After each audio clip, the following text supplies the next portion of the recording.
to 3000 watts capability.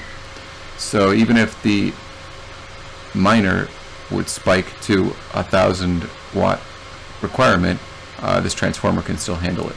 The transformers don't have any type of cooling built in, so I like to put a fan next to them just to keep the heat off of them. Alright, so I've got all my PCIe connectors in, I've got the transformer set up.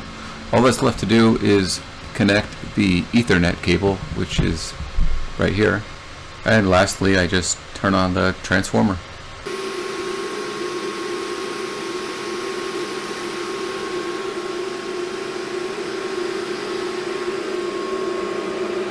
Alright, so you've just connected your miner and you haven't set anything up. You haven't told it how to mine. All you've done is connected it, and you've connected the network cable.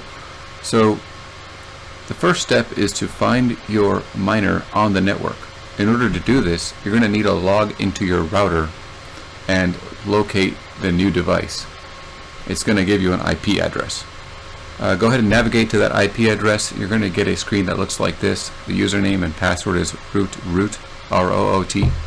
Alright, so once you get into the miner, you've got to go to configuration. This is where you'll be setting up the pool that the miner is on, the worker name, and the password. Of course, you could use any pool you'd like. In this case, I'm just going to be using Ant Pool because I already mine Bitcoin with them. To start, simply go to the top left and change this to Litecoin. Before you can even add a new worker, you're going to have to create a sub account in the Litecoin pool. And in order to do this, you're going to have to go to settings first and add a sub account. So once you've made a sub account, you'll then be able to create your worker.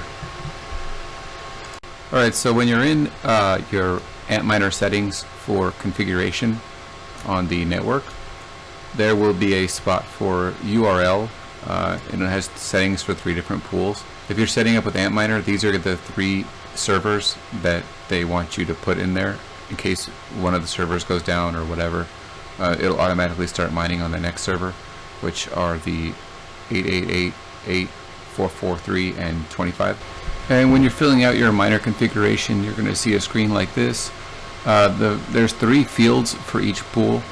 So the first field on the is going to be the server, the URL, the first URL. There's 3 different pools, so you're going to use 3 different URLs for each one. And then the second block for each pool is your worker name, which is going to be like your username dot whatever you name you put your worker.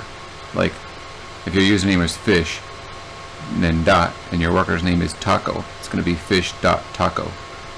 And then for the password, just leave it blank for all of them. It comes default as 123, and you can leave it as 123, but they're